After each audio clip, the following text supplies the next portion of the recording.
ছেলেমেয়েকে পাঠায় স্কুল হচ্ছে লেখাপড়ার জন্য। বহুপাত তৈরি করলেন আধ্যাত্মিক বিদ্যালয়, আধ্যাত্মিক শিক্ষা। আমাদের আধ্যাত্মিক শিক্ষার কমতি আছে, কারণ কি আমরা যেটা দেখি টিভি সিরিয়ালে দেখি সেটাকে আমরা বিশ্বাস করি, সেটাকে আমরা বিশ্বাস করে নিই। সেই জন্য বহুপাত নিয়ে আসলেন পরম্পরায় ধারা।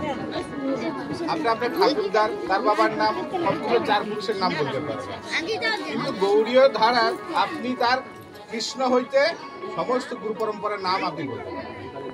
এই পরম্পরা যে প্রচার করছেন গৌড়ীয় মঠ, গৌড়ীয় মঠে সমস্ত পরম্পরা গঠন। বৈষ্ণবগণ এসে হরিকথাগুলো বলে, হরিকথাগুলো নিজ মুখনিসৃত নয়, নিজের বানানো কথা নয়, তার গুরুদেব দিয়েছে, গুরুদেবের কাছে তার গুরুদেব তার কাছ থেকে পেয়েছে, পরম্পরাগত পেয়ে আসছে।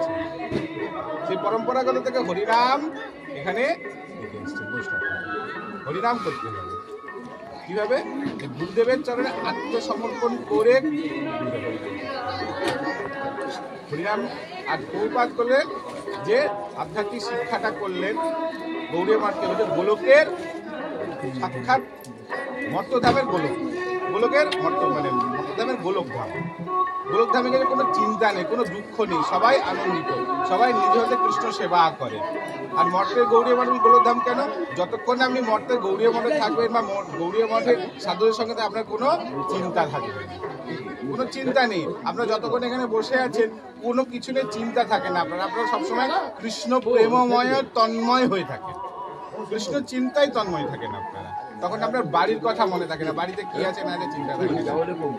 আর যদি আপনি সেই চিন্তা থেকে যে কৃষ্ণের চরণের সর্বস্ব অর্পণ করতে পারেন, তাহলে কৃষ্ণ আপনার দায়িত্ব নেবেই। খুব সুন্দর কিন্তু ঠাকুর বললেন, সর্বস্ব তোমার চরণে সপিয়া পড়েছি তোমার ঘরে, তুমি তো ঠাকুর আমি তোমারও কুকুর। এবারে তোমার বাইরে যারা ভক্তরা আছে তাদের আগে সেবা দেওয়া, আমাদের কার কুকুর? আমরা জগৎপতি জগন্নাথের কুকুর। আমরা দেরি হলে চলে বাইরে যারা জগৎপতি জগন্নাথের কুকুর, যে কুকুরে সব চিন্তা যখন মালিক কি করে, কুকুরের চিন্তা করে, তার ভিত্তির চিন্তা করে মালিক।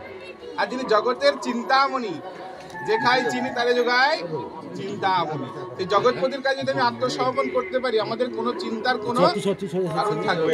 গোবিন্দ ঘোষের ভগবান তার কথা রাখে, কিন্তু ভগবানের কাছে আমাদের আগে আত্মসমর্পণ, গুরুদেবের চরণে আত্মসমর্পণ করতে হবে। গুরুদেব হচ্ছেন সেই নৌকা, যে নৌকা মুখে বসে আমরা ভগবানের